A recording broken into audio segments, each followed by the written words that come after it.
Hello everyone. Thank you for joining us again on our Voices of Liberation podcast. My name is Fawn Walker Montgomery, and I'm the CEO and co founder for Take Action Advocacy Group, formerly known as Take Action Mon Valley, and now we affectionately call ourselves TAG for the Take Action Advocacy Group. Thanks everyone for joining us again. I usually start out by just going over overview of what TAG is. TAG is a Black Liberation Organization. We are in the greater Pittsburgh area. We also do work in Atlanta as well. We primarily do our work in the smaller communities where Black people and other marginalized groups live. That is a lot of where your racism is deep seated and is rooted. So that's why we do the majority of our work in the smaller communities. We got our start in the Mon Valley, so that is always going to be our heart and our home. We have a chapter called Take Action Mon Valley, where people from Allegheny County who live or work in the Mon Valley participate in various activities. Other ways that we take action, we have a youth chapter as well. You'll get a chance to meet them shortly. And we have our adult chapter, which is called Take Action Mon Valley. We also do social justice complaints.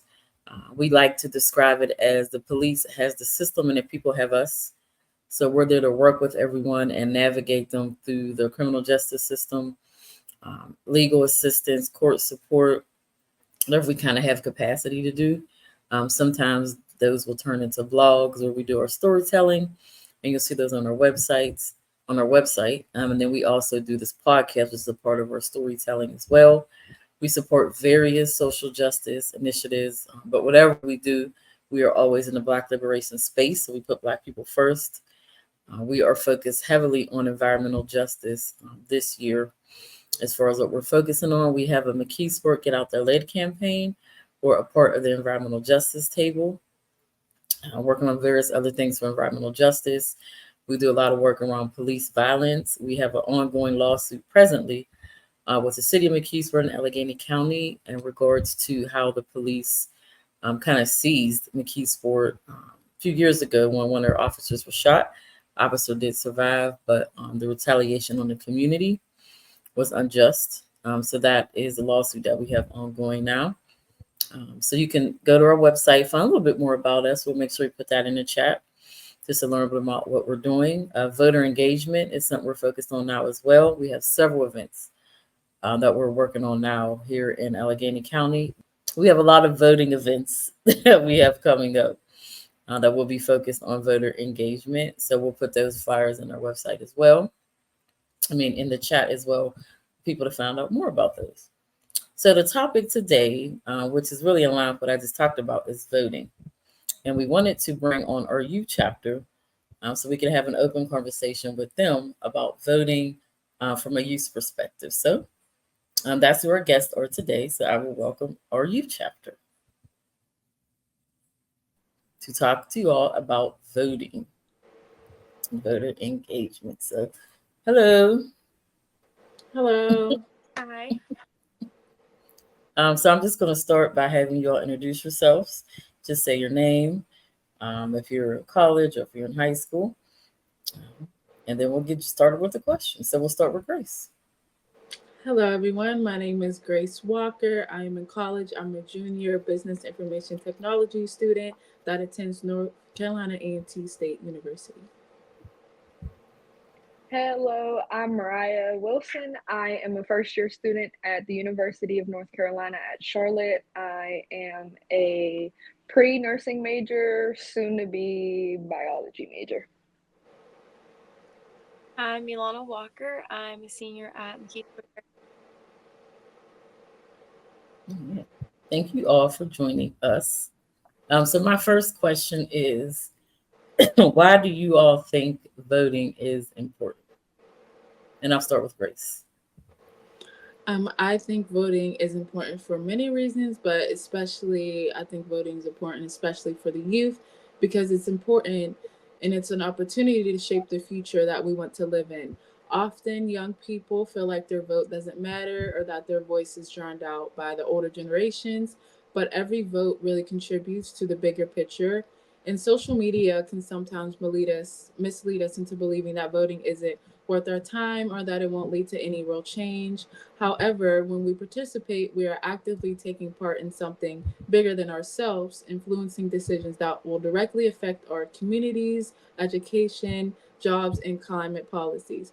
Voting is not just a personal act, it's about being part of a collective force that has the power to make real lasting change. Awesome. And then I have, I guess, a follow-up question, and I'll do this for all of you. And I want to hear from you. Like, I want to hear from your honest, raw opinions, just like when we talk. And we're not on, the podcast. So when did you first hear about voting? Like this voting piece. When did you first hear about it? What was your first introduction to it? I'd say my first introduction to voting was you, my mother, Fawn Walker Montgomery, when she ran for When she council, ran. when you When I ran ran. for council, and when you ran for state representative. I think Mhm. that is my first like couple years of just remembering you voting and knocking on doors and really trying Mhm. to get the word out about you voting. I feel like that, and also when Obama ran a couple, that was years ago, but I just remember wishing I could be able to vote and wishing I was 18 years old to be able to vote. So I feel like definitely you, and definitely when Obama ran his election is when I first got introduced to voting and how important it is, especially in the youth. Awesome. Thank you. And then Mariah. So we affectionately call Mariah Yaya. So I'm not going to do that. I'm going to say Mariah. So Mariah, why do you think voting is important? I'd say voting is important because it gives power to everybody's voices to pick who we want to represent us as a nation and to support somebody who shares the same beliefs and values that we do. Hmm. And what was your first introduction to voting? I'd say my first introduction to voting is definitely through school and through how they portray voting to be seen. Well, how do they portray it to be seen? They portray it to be easy. Mhm. To pick somebody who you want to represent you, it's really not that easy. It's a lot of information that you have to gain.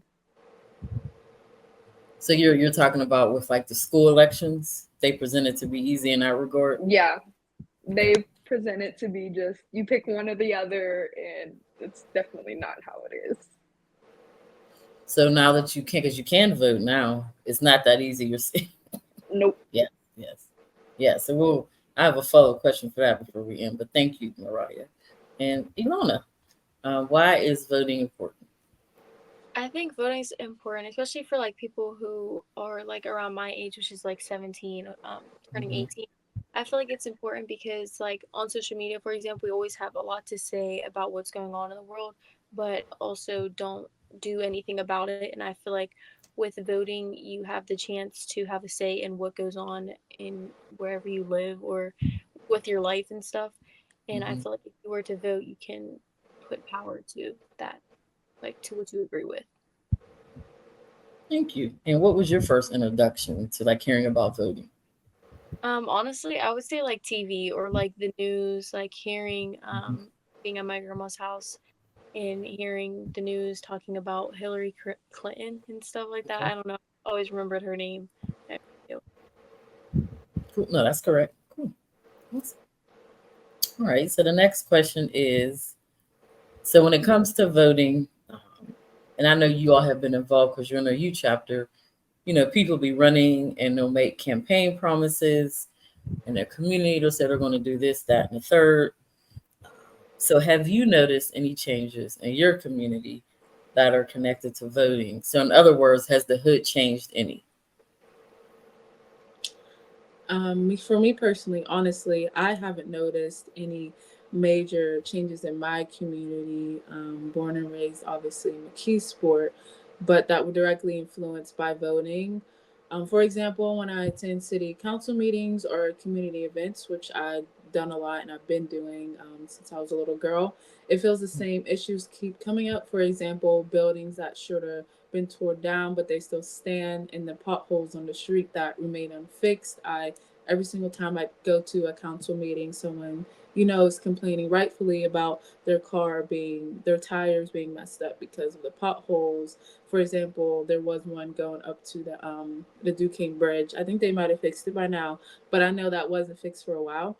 So while some changes do happen, like maybe new businesses opening or some street improvements, because they always find a way to do some type of street work, they often take much longer than expected. It seems like the concerns raised by Allegheny residents or just McKeesport residents, they get overlooked or delayed, making it feel like voting doesn't always lead to immediate or visible outcomes in the neighborhood. But even though change still feels slow, I do really still believe that voting is important to keep pushing for those improvements that we all hope and wished for. Thank you. Mariah, same question. Voting, usually to me, only you can see the change in like major big cities like New York or maybe even Los Angeles, but in like smaller cities that are poverty and lower level like McKeesport, you don't really see change. It's the same problems. Maybe they fix it, but it's only a short-term fix. It's never long-term. Awesome. Thank you. Thank you for that. I'll definitely have a follow-up question to that. Ilona. I see absolutely no change at all, especially with like McKeesport school district. There's absolutely no change within like the school. Like I feel like they make new rules because of what was voted in within like the school district. Nothing helps, nothing changes. I feel like people just use their vote just to do it and don't really actually weigh out their options and think about it. Thank you. So then my next question is, how do you all feel when people say, young people don't vote, young people don't get involved, we need more young people at the table? Like, how does that make you feel when you hear people, kind of, I won't say talk down, but just say, young people don't vote, they're not involved, they don't care about what's going on? How does that make you feel? I'll start with you, Grace. When people say that young people don't vote, honestly, I can see both sides of the argument, but for the most part, I don't really agree with it. From my experience, a lot of people in my circle, especially down here at college, I go to HBCU, so a lot of us deeply care about voting and understand its importance.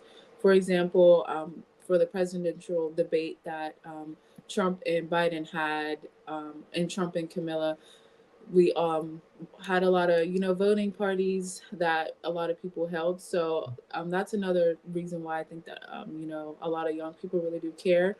However, like how I was talking about before about social media, that can spread narratives that young people are disengaged, which contributes to that belief.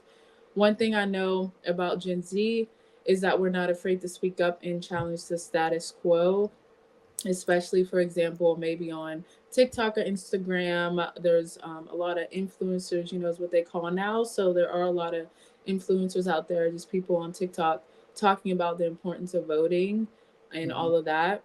And it's so really is frustrating when people generalize and assume that none of us are politically active or care about voting, because it's simply not true. It annoys me because it dismisses the efforts of those who actually making a difference in participating. And our generation is often misunderstood, but we're out here making moves like not even if everyone sees it. So a follow-up question to that is, when it comes to voting, who do you all listen to? I'd say when it comes to voting for me, I really listen to what I believe in, whether that be advice from family, my parents. I listen to that, but I really wouldn't say I'm really the type to, obviously, social media, TikTok. That's something that we're all on, and algorithms come up. It makes us watch it. It might make us want to believe on it. But at the end of the day, everyone should be able to make their own decisions for themselves. So I'd say really me or the people I surround myself with to maybe help me with that decision. But at the end of the day, it really is just up to that person to make their own decision. All right. Thank you, Grace.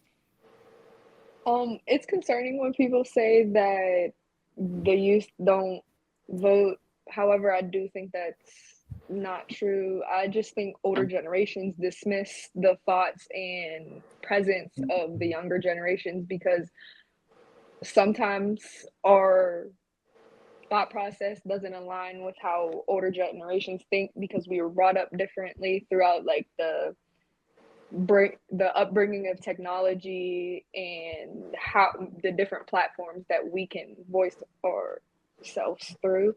So a lot of older generations aren't on those platforms, so they don't see our voices, or if they are, they just dismiss it because they think that we don't know what we're talking about. Okay. So is that what Mariah's bringing up? Is that how you all feel as well sometimes that older people like dismiss you? Mm-hmm. Yeah, I agree. A lot with that statement. Not every older person, but like I said, I do feel like a lot of the older generation sometimes because they just think we're all stuck on social media. And then all in all, I think social media can be a good thing and bad thing, but I don't think that it is a bad thing all in all because it really can get information out there. Awesome. Thank you. Thank you. Did you want to add anything else, Mariah? No. No? Okay. Thank you. Ilona? Honestly, like Grace, I can see both sides of the argument. I Mhm. kind of agree that um we don't vote as much or we don't care about voting as much. Okay. But I feel like with the social media, it has like brought it out there, and like people are like, oh well, I agree with this idea, so I want to vote for it. So I feel like it's brung like a lot of attention towards voting, but I feel like a lot of younger generations, like especially my generation, needs to actually like Mhm. think about it before we do it, rather than just doing it just because you can't vote. Okay. Awesome. Awesome. But I And do think then go ahead, I Lon. so I do think that older generations or like past generations, they do dismiss us a lot because they think that like everything's like, I've heard a lot like everything's liberal and they don't agree with that and we don't know what we're talking about, and they oftentimes are just like, it doesn't matter what you have to say. Thank you all. I found it interesting that you all three said that. And when you feel dismissed, does that make you want to get involved or make you just want to say peace? It's definitely discouraging for surely, but it also wants me to like make myself want to prove them wrong. Like it makes me want to like get involved and show them that I can do it and I know what I'm talking about. Yeah, I agree with Lana. I agree with Lana. I agree. Yes. Yeah, it does feel quite bad whenever they say it, but also I'm on a college campus, so like I can see how many people take their time to vote. Mm-hmm. Has there been a time where you felt engaged in the process, like outside of tag, like you felt engaged in the process of voting or? Yeah, through college, I could definitely say that I've been engaged. Like a lot of the sororities here do like voting events. So yesterday, I know the Deltas did an event in our union building for voting, and some of my friends stopped by for a little bit for that.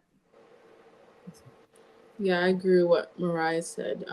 There's a lot of things on my campus, whether that be sororities, fraternities, or just Mhm. regular clubs. They're throwing a whole bunch of voting events and just voting things to make. Because, some people really don't know about voting. People from college, they come from all around the country, different countries, different cities. So yeah, like having a lot of events and stuff, I feel like it really helps. I've attended some of those events. Mhm. I've talked to a lot of people who come on the campus and they've handed out those voter cards. So it's really nice to be involved like that, especially far away from home. Outside of tag, Alona, has anybody like engaged you in that process outside of us? I can't even lie, not really. Like, I mean, maybe it might be because of my age, because I'm not legally allowed to vote yet, but not hardly, not at all. Okay. And I think that is a big issue because a lot of Mhm. kids are like, well, I don't need to really think about it. I'm not 18. It doesn't really matter. But I feel like they do need to think about it and they do need to really like lock in and engage within our community. Mhm. And some of that is on us. So you all have TAG to kind of be that guide, but there needs to be more organizations like that and more people out there bringing these things up to younger folks. So I have two more questions for you all. Let you all go. Y'all know we have to talk because it's in our name about action. Take Action Advocacy Group. So we have to talk about action. But I do want to get you all's opinion on the present election that's coming. So I know Grace brought up Vice President Kamala Harris, and I'm talking about the presidential election, is running against former President Donald Trump. There's other candidates running as well. Cornel West is running as well. Claudia, her running mate from the Party for Socialism and Liberation, and there's other candidates running as well. So, how do you all feel about the presidential election? Like, what are the you saying about that? Like, what? Because I know it's been a hot topic, especially since Vice President Kamala got in the race. So, what are you all feeling about that? I think, at least in my opinion, I'll start off with like Trump, for example. He's trying to take away abortion rights. I actually just saw something on TikTok not too long ago, TikTok and the internet, but it was about this girl in Georgia, this older lady, and she wanted to. I think she had already gotten like took a pill or something like an abortion pill, but like it wasn't, and it didn't like something was wrong with her, and she tried to go to the hospital, but they weren't able to perform the surgery that they were able to you know make sure she doesn't die because her organs were falling down because of the pill she was taking, so they could do like the full abortion, but they weren't able to because it's I'm pretty sure it's illegal in the state of Georgia. So she ended up dying, and then they ended up operating on her a couple like when she died, but it was just too late. So just reading that story, it really just opened my eyes. I mean, my eyes were already open, but that really just opened my eyes more about like how important, in my opinion, at least, like abortion and how it should not, how it needs to be legalized everywhere. But yeah, there's a lot of people I know that feel strongly, especially about abortion, and then also how Trump is trying to give full immunity to police. And then I also just saw a clip that he said, I think this was last week at one of his rallies, and he said something like he wants to do one day with just violence. And I was like, is this the purge? Like, I literally was watching the purge and I was like, is he bringing up the purge? Like, what? Mm. He's crazy. So I just feel like seeing all that, and November is, it's coming up. So it's really scary how we only have not too much longer before we know. I wouldn't say that Kamala is like the greatest either, but in my opinion, I do feel like she's better than Trump in many ways. Hmm. Thank you for sharing. It's interesting that, and I asked that question just to get you all's opinion on what you're hearing, what you're feeling. So TAG is a nonprofit. We don't, endorse any candidates, but I wanted to ask you all about the presidential election and what you're feeling and what you're hearing. The story you're naming, I believe, is a Black woman named Amber. Their last name is slipping me at this point, but there's a horrible Yeah. story in connection with abortion. So that's what you're feeling and what you're hearing. Thank you for sharing that. Alana or Mariah, did y'all want to share anything about the presidential election I and agree what you're with Grace. It's definitely scary because this election, it just feels like you have to pick the lesser of two evils. feeling? Like, Trump is definitely an open racist, an open misogynist, sexist. Like, he's just everything that minority groups can't stand for. He wants the opposite of what we need as a nation, and it's seems like it's setting us back many years of progress to where we've gotten to this point. Hmm. Hmm. Thank you for sharing and I'm going to reiterate again, this is what the youth are feeling. This is the stories they're hearing.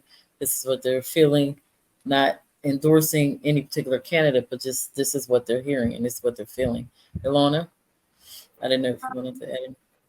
I know that I've seen a lot of stuff recently on the internet about like Kamala and stuff, and I feel like it's honestly a lot of Trump supporters just trying to like bash her and like make up like Mhm. lies, especially about like I heard about like the Diddy situation, and they were trying to say that she's connected to it and all of that stuff. But notice how Trump's name's not on there because you have so much people backing him up. Just they don't even really know. I feel like people are just backing him up just because of his name, or some people even do it just to be funny. Like I know a lot of high school students will say like jokes about it, and it's really not funny because they don't really know what it stands for or what he's standing for or what he's supporting, but they just do it because why not? Like it's fun, but it's really not. But I Mm-hmm. feel like with Kamala running, I mean, like Mariah said, it's the lesser of two evils, honestly. But I'm not really sure. Like it's a lot of there's a lot of rumors and um a lot of stuff going around about the both of them, so it's honestly just up in the air about who's the better candidate. Mm-hmm. No, thank you all three of you for sharing your. It makes me sad that you all are in the lesser two evils place. I felt the same way. I felt the same way for years. So it makes me sad that you are there as well.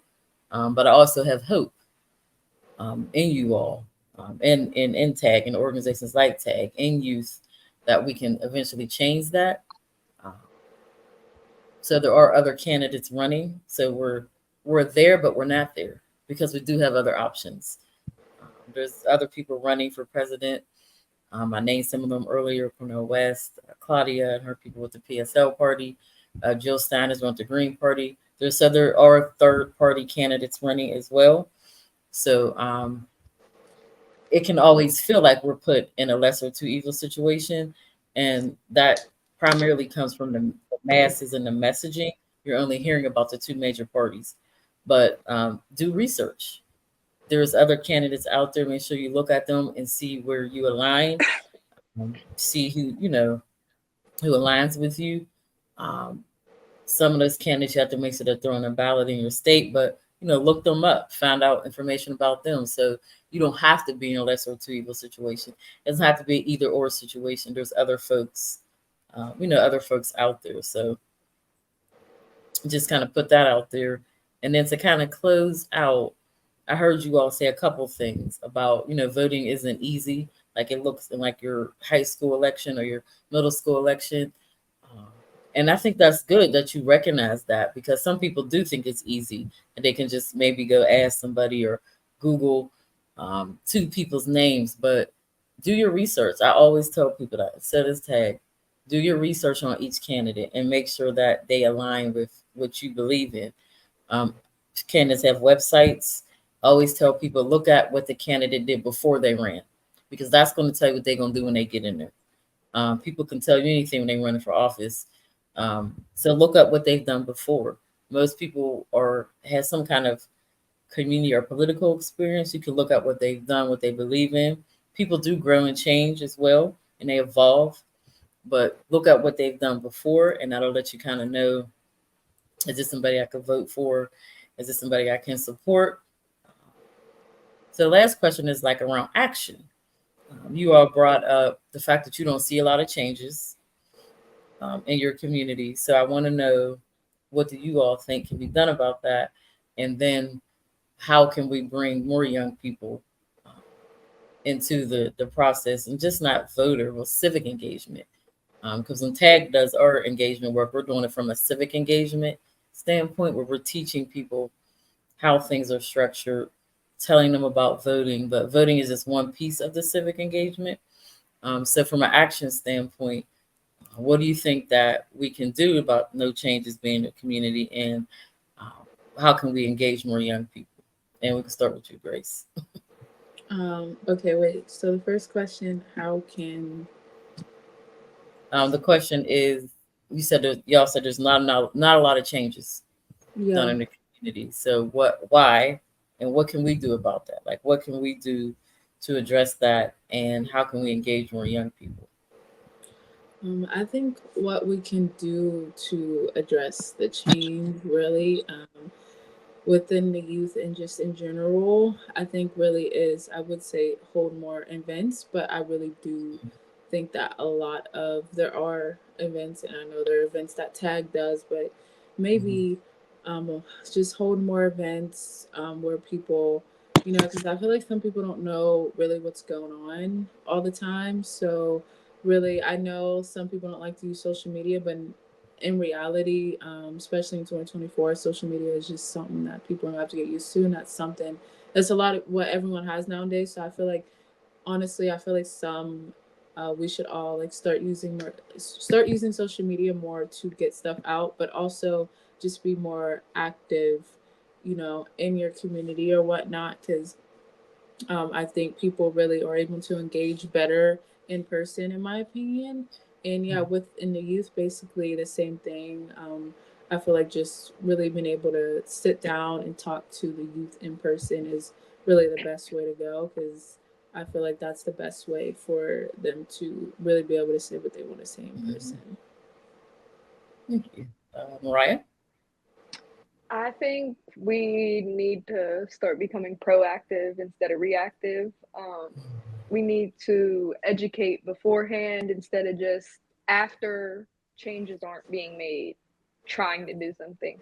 We need to educate people about the changes that can be made so that we can make the votes to get those changes that we want to see throughout our neighborhoods and throughout the cities, instead of just waiting till after any election or after there's something Mhm. that happens to do anything. Sure. Thank you. Ilona? Um, I agree with what Mariah said, but I definitely feel like we need to get the youth more involved in the younger years and get them more educated within the younger years, rather than right when they turn 18, then you try to push it all on them then. I feel like Mhm. it should gradually, like in our history classes, this stuff should be like, we should have like a current events class, but like actually not, like we have a current event class in high school and it's not current events, it's just football and Penn State. Like I feel like we should be educated about voting and stuff like that. Mhm. Awesome. Thank you all. That's some really amazing points. And I'll credit you all because you are doing the work. So you're in tag, you're organizing, you're doing the work. You are working on the school police at this point, doing some voter engagement as well. So I credit you all. Just let you know that you have the power. And I heard that in a lot of your responses, regardless of who's in office, you all have the power. It doesn't matter if Mickey Mouse is in office. It doesn't matter who's in office. At the end of the day, the people have the power. The powers in their organizing, the powers that's working together collectively. I know a lot of times people romanticize youth. What I mean by that is like we have to have youth, and we do, but we have to have older people. We have to have younger people. It's a collective effort where everyone's Mhm. kind of working together. So I thank you all for coming on. That's some really good points. If you are interested in joining our youth chapter, we'll put that in the chat as well. You can sign up on our website. We are recruiting to get new members. And like I said, we're working on some school police issues within the Keysport School Area School District. We're working on some voter engagement and also Black Joy and Wellness as well. So thank you all for coming on. Did y'all have any closing words? You don't have to, but if you have any closing words. Um, I just like to say thank you guys for letting us, the youth chapter, be able to really speak about the importance of voting. And I just really encourage everyone to talk to their mom, their dad, their stepdaddy, cousins, aunts, uncles, to really tell them about the importance of voting. And yeah, I just really hope you guys enjoyed the conversation we had, because I really did. Thank Same. you. Get educated, Yep. guys. Thanks for Thank you listening. all for coming. I'll see you all later. All right. So thank our youth chapter for coming on and kind of talking about youth and voting. I just wanted to reiterate toward the end that we all have the power. Tag, we're always preaching people power. So regardless of who's in office, we still have to organize. It doesn't matter who's there. It doesn't matter the color of their skin. We still have to organize regardless of who's there. So I wanted to just kind of end with that, with the youth chapter. And like I said, we'll put in the chat how to join our youth chapter. I wanted to end out by addressing, like I always do, some current events, things going on. We talked a lot about the election. Outside of the presidential election, there are local elections going on as well, just not the president. There's senators running, or state senators running. There's your school boards, or some of your council folks, some of your mayors. So just not the presidential election. Local elections are just as important as the presidential election. I'm going to say that again. Local elections are just as important as the presidential election. Local elections decide literally where you eat, what goes on in your community. It always baffles me when people are not involved in their local community. Like, these people set what you do every day. So get involved locally. Their local elections are all year round, all year round. Make sure you're involved locally and you know what's going on locally around you. That's a big hot topic now, voter engagement.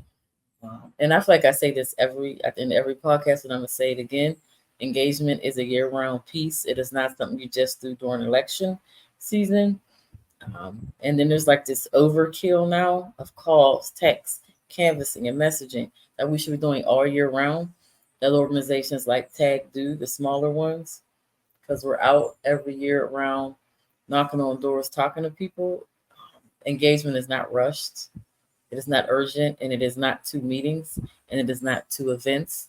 When you do it that way, it's transactional, which I feel like you heard a lot of our youth talk about, that transactional piece and being more proactive. As you hear it out the mouth of the babes, we have to do better with that piece. And then the last piece is around what is going on in McKeesport.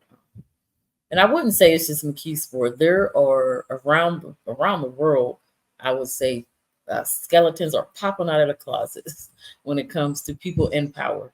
Things are coming out. That is not a bad thing. I think it's a good thing. I hope everything comes out, and I hope people who don't need to be there or read it away. A lot of that is happening around the world. Specifically, things are happening here in McKeesport, where every other week, if it's not an officer or somebody else in power getting arrested or getting charged, or a lot of things are kind of happening. So, like I said, I don't think that's a bad thing. TAG recently had an experience that I'll be making a post about and telling people about with McKeesport City. We, as you know, are doing our environmental justice work, and we are going after those funds. We think that's reparations money. Environmental justice to us is ancestral, especially where we live at, but it's across the world. Especially where we live at with the steel mill and the people that we've lost. So we're going after those funds. So we have a lead campaign with Win for a Healthy Environment, and the city of McKeesport is, it's within McKeesport. So we've been, I would say, communicating. And there was a proclamation being given to honor Lead Week. We had no idea the media was going to be there. That wasn't told to us, but that occurs. I wanted to address that, but just to say that our intention of working with this lead campaign was the people, and we're still going to continue to do that. But we don't want to be used for photo ops. That's not what we do. We do the work. So I wanted to address that as well. We just didn't know that they were going to be there. So we are addressing that with the city. But TAG is more centered around the community and not the photo op piece. Also, there was, at that particular meeting, there was a situation where people weren't allowed to speak, which is against the Sunshine Law. And we had to sue the city of McKeesport 2 years ago, I believe now, to get access to council meetings when they won't let people speak. So we did address that with them. They communicated that they had a speaker, time ran out, and it was their fault.